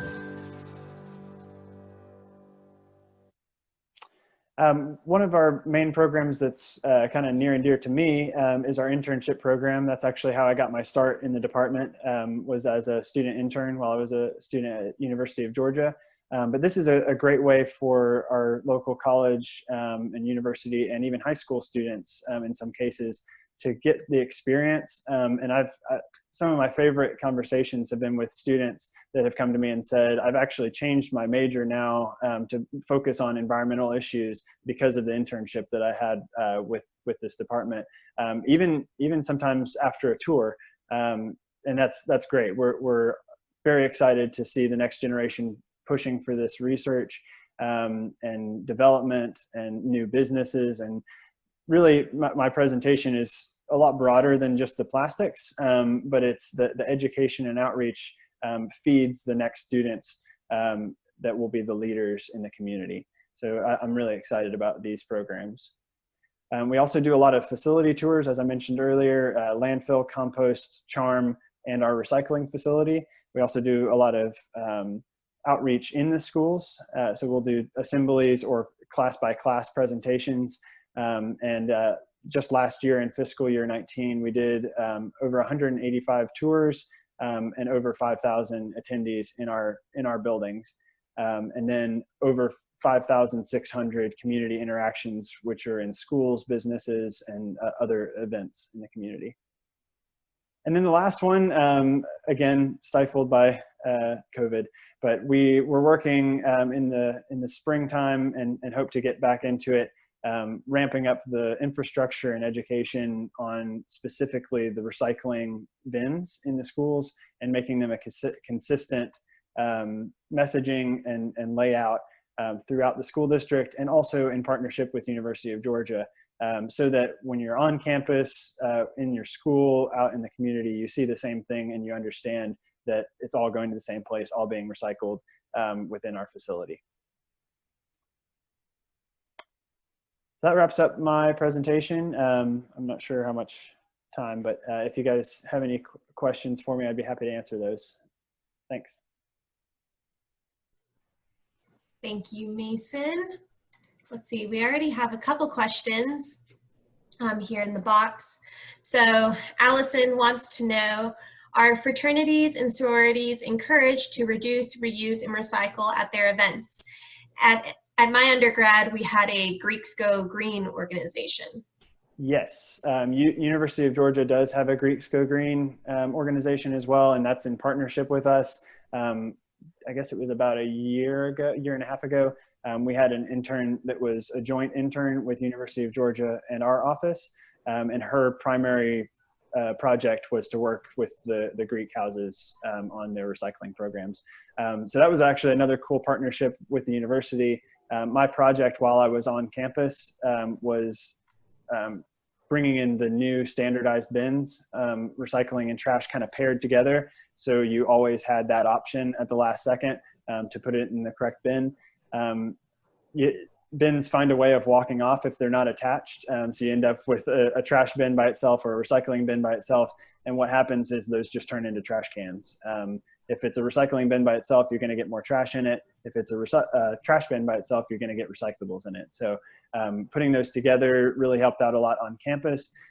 But what that meant is there were a lot of leftover bins from before that were donated. University of Georgia donated that to the county, and then we've been using those bins in Greek housing, in businesses, and around the community as well. Great. We have a few questions from April. So she has a few questions about the Repair Cafe. So she wanted to know, do you require appointments? How often do you host the event? And do you limit the type of items that people might bring in? Great questions. We have not required appointments in the past. It hasn't been necessary yet. We've done the event usually at least twice a year. Our goal is always kind of quarterly to try and do it 4 times a year. I don't think we've quite reached that yet. So I think we've done 3 in a year. But usually it falls around Earth Day, around America Recycles Week, and then one other sometimes in the summer. But yeah, we haven't had any trouble with that, being overwhelmed with too many people or not having enough people to fix items. It is really nice having in-house staff basically to help repair things within the family. But we've had neighbors of colleagues, people from other organizations. I also didn't mention this, but the bike shop that we were in the video is called Bike Athens. It's a nonprofit organization in Athens. And their mission is to get bikes to people that need them in the community. So they do a lot of repairs and upgrades and things for folks as a nonprofit, but they're also all about the repair. So we pull a lot of items from the Charm and landfill, and they fix a lot of those bikes as well. But them having those tools in that space really helps us out to be able to kind of, they have the expertise on bikes, but they can also, a lot of them are tinkerers and fix coffee pots and things as well. So that kind of thing always seems to work out kind of miraculously in the space. But yeah, from some of the examples around the world that I've looked at, some are a lot more strict about their rules and policies and kind of how structured the event is. And then others are more kind of towards ours, which are just kind of show up and let's try and fix stuff, and if we can't, oh well, that kind of, we haven't lost anything, and we've gained the community aspect in the conversation. So I would like to see some more structure to it and some more initial planning for it and signage and things, but it is fun just to kind of get together and fix some items. Yeah, we need some more of those repair cafes everywhere. That sounds really cool. We have one more question from Anne, and she just wants to know what is charm, because she's noticed, I'm sure other people have noticed that it's been mentioned quite a lot throughout all these presentations. Yes, sorry, I should have explained it again. So the CHARM facility stands for Center for Hard to Recycle Materials, and it's kind of a catch-all for a lot of different items that otherwise wouldn't be able to be recycled in your household recycling. So it includes chemicals and paint and kind of more hazardous type materials. We take sharps and other things, but then also Suki had mentioned plastic bags and styrofoam. Those are items that are difficult to process in a standard recycling facility, but we can take those there, bale them separately, and then are able to recycle them because they're separated from the rest of the group. One of the biggest issues with hard to recycle items is what happens to them when they're mixed in with other recyclables. So if you think about plastic bags, they get wrapped up in the machinery, the sorting machinery at the recycling facility. Styrofoam, if you've ever opened a box with styrofoam, you know about all the confetti that goes everywhere. Think about that on an industrial scale, not good. And then the liquid items, you can't have paint loose or chemicals loose in the recycling, or batteries or electronics. You can end up with fires or other hazardous issues. So that's why all of those need to be separated and go to that separate facility. Well, thank you, Mason. Thank you. So yeah, if anyone, at the end, if we have time after our last presentation, we can do one last Q&A, but let's go on to last but certainly not least, Dr. David Blum. He received his Bachelor of Science and PhD degrees in biochemistry and molecular biology from the University of Georgia. His graduate research focused on biochemical and genetic characterization of enzymes involved in the degradation of plant cell walls. Dr. Blum worked in industry for 6 years at Diversa Corporation before moving back into academia, first at Vanderbilt University, before coming back to UGA as director of the Bioexpression and Fermentation Facility in 2011. So welcome, Dr. Blum. Thank you. I'm just going to share my screen. Okay, so title of my talk is New Methods to Remanufacture Plastics, and let's see if I can do this share. It said screen sharing has failed to start. Let's try this again.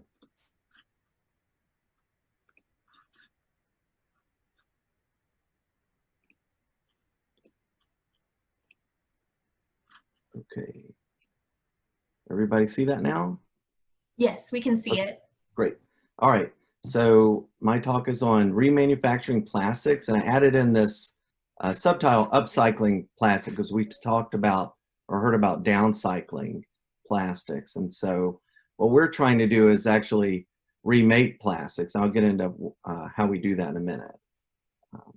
So I'm representing the both the Bioexpression and Fermentation Facility, or we're called the BFF, and also the Master Biomanufacturing Program, or MBB. And the BFF, we were established in the late 60s, and we're a service facility on campus. So we provide services in fermentation, cell culture, protein. We work with companies and other universities. And when I say fermentation, I mean not beer or wine or anything really exciting like that. We're making cells for protein products and other research products that people use. And then the MBB program was established about 10 years ago, and this program is to train people in biomanufacturing. So we teach people the skills that we use in the facility. We've had over 40 graduates, and the students get a hands-on experience, as you can see some of our students here, and they do that through projects. And so the initial work that they do is some training, and then they have to get a project. And so my group, we don't work at like a typical lab where you have a professor that has a grant and he or she works on a specific subject. We do lots of different things. So I got to pick the topic, and it was actually my wife that gave me this idea to work on this project. And it's it's basically looking at organisms that can break down plastic. And so what are we talking about? So Suki did a great job of introducing the different types of plastic. The one that we're interested in is number one, PET. And so why are we interested in that? Well, unlike these other plastics, PET has a different chemical structure. So I'm going to get into a little bit of chemistry, so just bear with me. So this is, on the left is what the PET molecule looks like. So it's a polymer, so it's a repeat of this unit here. And then on the right, we have polystyrene, and probably what you notice are the oxygen groups that are here in PET, but not polystyrene. And also in all the other plastics don't have these oxygen groups. And so what this does is it makes PET more biodegradable because it has these ester linkages. And those are the ester linkages.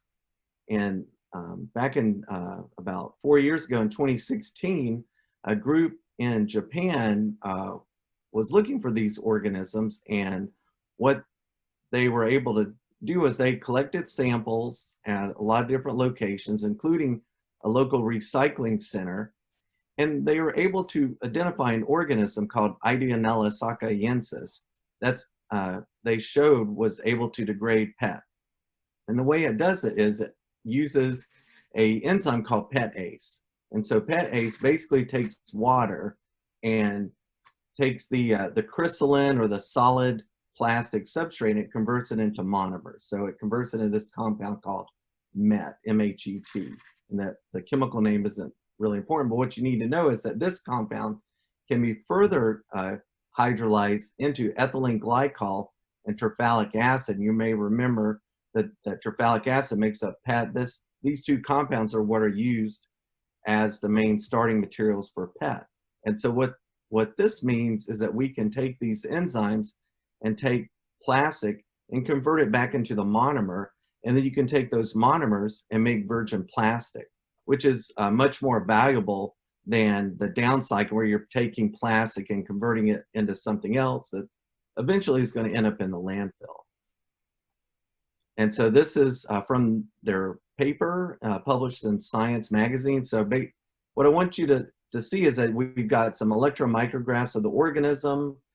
These graphs here are basically showing the weight loss over time. So they show that the weight decreased over about 40 days with their best isolate. And you can see in this panel G, the organism actually makes holes in the plastic. And so it degrades this, and that the part of the study was identifying these enzymes. And so essentially, if you look at that as a pathway, you have the PET, it gets converted into MET and then into the other compounds that go through pathways, which essentially the organisms use to make more cells. They use it for energy, and so you completely degrade all of the plastic. And so what we're interested in, as was mentioned, my background is in industry, industrial enzymes. We're interested in enzymes, and so the focus of our project was on the PETase. And so there's been some additional work looking at PETase, and a gentleman at the National Renewable Energy Lab, Greg Beckham, he was able to isolate and determine the three-dimensional structure of the protein that does the PETase reaction. And it's very similar to enzymes called cutenases, which are involved in degrading plant cell walls. And this the research into plant cell wall degradation is very broad. There are lots of people that work in this area, so we have lots of tools to use for looking at organisms that degrade PET and their enzymes. And so part of that was looking at the structure of these and kind of understanding. And what he was able to do is, based on that structure, he improved the PETase, so it was actually able to degrade PET better. And what you're looking at here is not the organism, it's actually just the enzyme that he's applied to a plastic film. And so you can also see those holes that the enzyme is able to make. Okay, so that was the background. So where our project started, we had actually 4 different areas that we were interested in. And so, like I said, part of my role here at UGA is to train students, and we use the project-based approach. So the 4 projects, the first was training the students in how to produce the PET ACE, and we call this the enzyme team. We were also interested in finding new PET and terphthalic and ethylene glycol degraders. So this was the bioprospecting team. And then we had 2 teams in our College of Engineering. One was looking at designing a plant. This was part of their senior design project. So they were going to design a plant that would utilize a traditional approach, which is where you produce the enzyme using a platform system, and then you apply that enzyme to your product. So the example would be taking cornstarch and an enzyme called amylase and making glucose that can be used to make biofuels. Some new approaches are called consolidated bioprocessing. Again, this is from the industry, biofuels, plant cell wall degradation industry, where they're going to take the organism itself and then genetically engineer it to make the product that you want. And this is a one-pot reaction, which is called consolidated bioprocessing. So you're consolidating the enzyme production and the enzyme reaction into one pot. Okay, so some of the results. So the PET ACE production. So the students work in a training lab on the University of Georgia campus. So they learn a lot of different skills, including how to work with plasmids, how to grow our model organism, which is E. coli. This is a non-pathogenic strain of E. coli that is used around the world. They learn how to do things like how to grow, how to optimize the growth, how to scale up the production, because if you're dealing with millions of tons of material, you have to scale up your processes.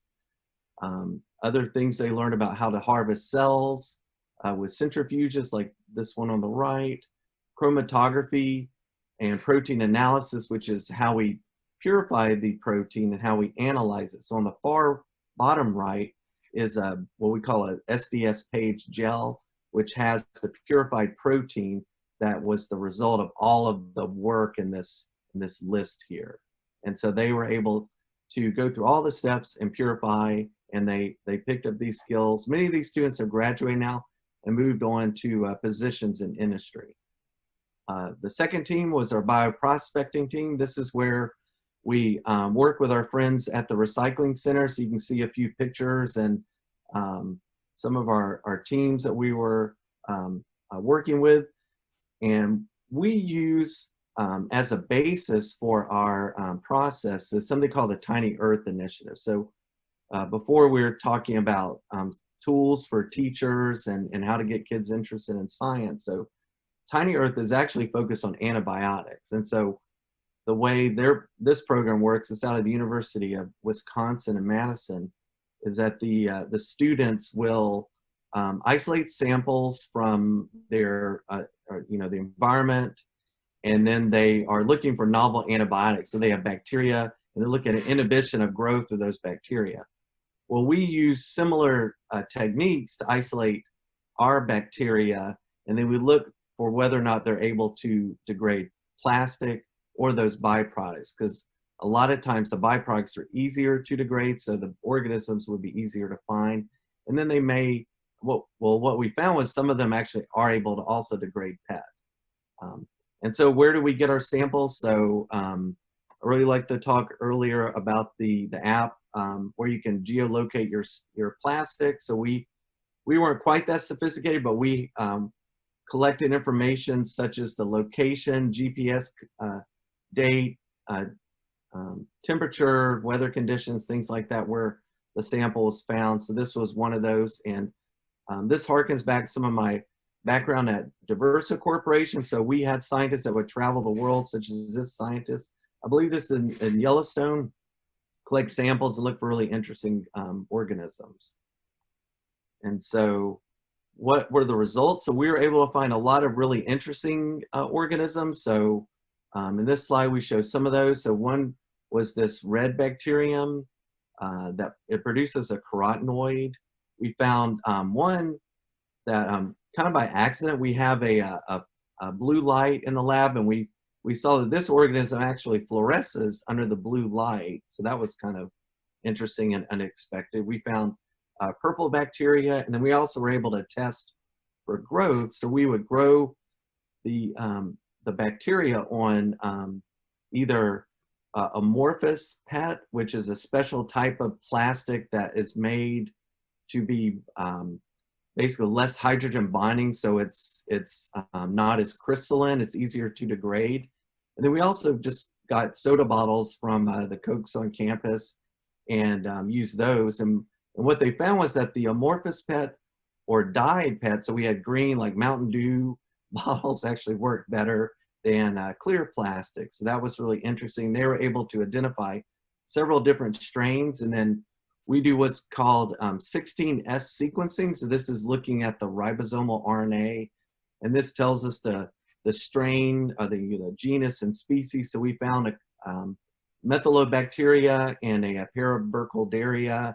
These are some other pictures of the cells that they were able to look at, and some of these indeed have the pathways that we're interested in, and makes sense because they are able to degrade PET or some of the byproducts. Okay, so moving on, we had our two senior design teams, and so their job was basically to design a plant. And so what we had in mind was you have a recycling center, you have the raw materials coming into that center, and then you can build a large fermenter next to that plant to process that using the PET ACE. So you're creating these monomers that have a higher value than just the downcycling approach. And so as I mentioned, we had this traditional approach and then the consolidated bioprocessing approach. And so the traditional approach looks like this, and I don't expect you to get everything on here, but essentially you have a initial bioreactor here that is used to produce your enzyme, and then the enzyme is put into what's called a tote, and a tote is just a fancy way of saying a big plastic container that holds about 1,000 liters of concentrated enzyme. And then the enzyme is pushed into a different reactor we call the enzyme reactor. That is where the plastic is, so the PET gets fed into the reactor, the enzyme's fed in, and then the plastic gets degraded, and then the products have to be further processed and purified in order to get the terephthalic acid and ethylene glycol. And what the students found, they had to do a budget cost analysis, looking at if they really did this in real life. And what the first team found, I'll say up front that the teams got very different budgets and different results. The first team found that the terephthalic acid and ethylene glycol both sell for about $800 to $1,000 per ton. You can see the fractions from the reaction, and they figured they would be generating about $746 of profit per ton, not counting utilities. So when they budgeted in the utilities, they ended at about $350 per ton, with a total facility cost of $10 million. And so a lot of that money goes into these giant bioreactors. And so if you can get past the upfront costs, or you can generate more, maybe a larger facility, then you may be able to see a big return on your investment. The second approach was this consolidated bioprocessing approach, where they had their enzymes produced by the Ideonella. PET is broken down into the TPA and EG, and then there can be further fermentation of the material.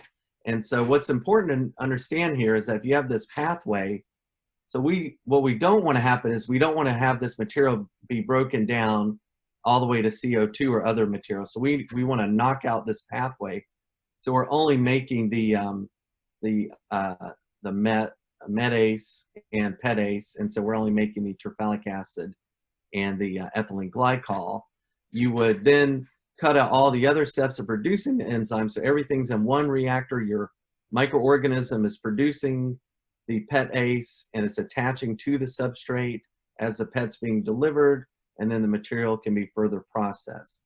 Unfortunately, they found a different cost analysis. So their capital investment was only about $2 million versus $10 million. They did see that from a typical recycling center like the one in Athens, they would be able to generate about $700,000 in revenue. But most of that revenue went towards their fixed costs such as utilities and labor. And so they found that over time they would actually be losing money. But they did say that there could be advantages looking at economy of scale or refinement, so they may eventually be able to make money or break even down the road. So future directions are, we'd like to discover more PET degrading enzymes and recruit other students. This is a great project for the COVID world, where you can send people out into outside, and they can collect samples, and then we can do processing later, socially distanced. We've actually shifted now to working on some COVID related projects, but we plan to pick this up. And then any new organisms that we find, we would clone and express those enzymes and characterize them and see if we have anything better than the current enzymes out there. And then we would also look to refine the biorefinery models to see what would be the most cost-effective way to use these enzymes. So I'd like to thank all of our students. We had a lot of people involved in the project on our enzyme team, bioprospecting, and there are 2 senior design engineering teams. And I also like to thank the ACC Recycling Center, Mason, Joe, and Suki for all of their help in this project. And I'll end there, and happy to answer any questions.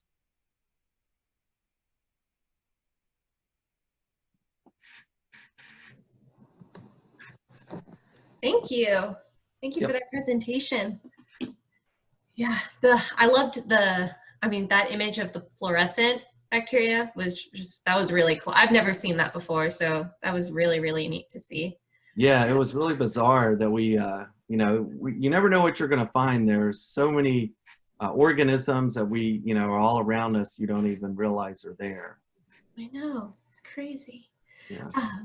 But yes, so for our attendees, it looks like we are at 7 o'clock, but if you're able to still hang on with us, we can do a Q&A, and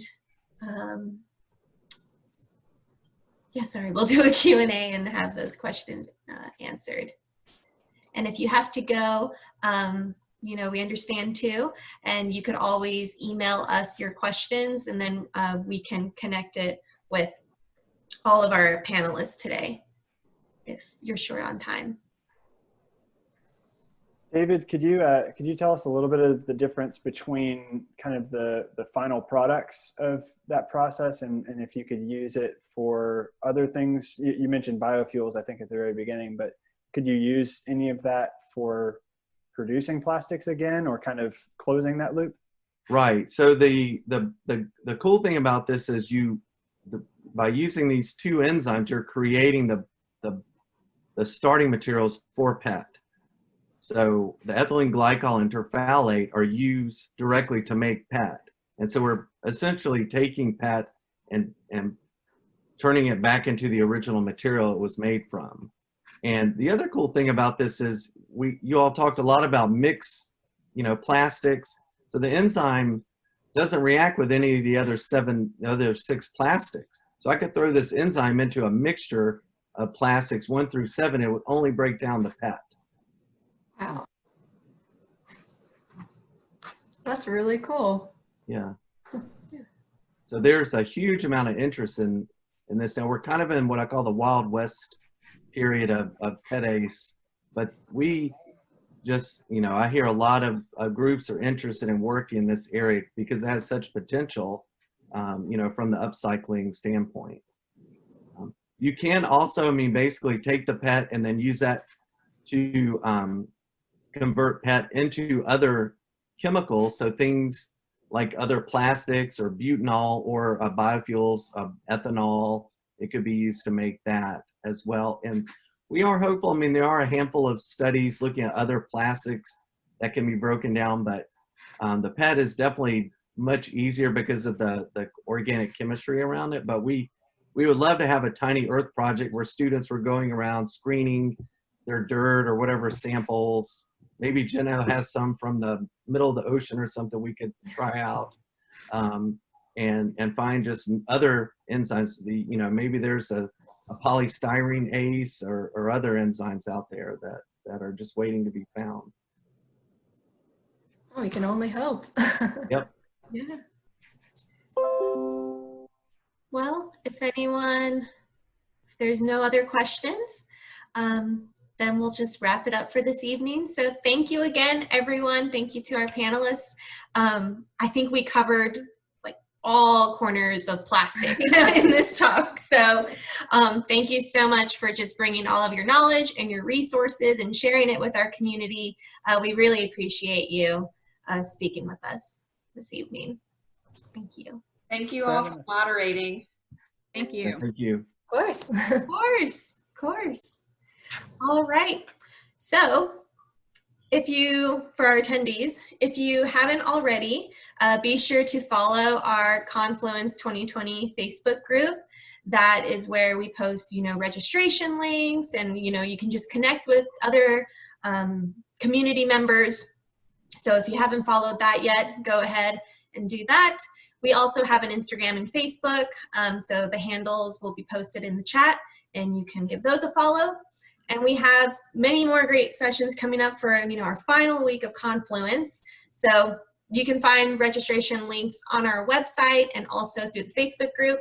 And if you're not able to join a session, then all of the sessions are going to be recorded and posted on our YouTube page and onto the Confluence webpage as well. Yeah, great. And I posted all those links that she just mentioned in our chat.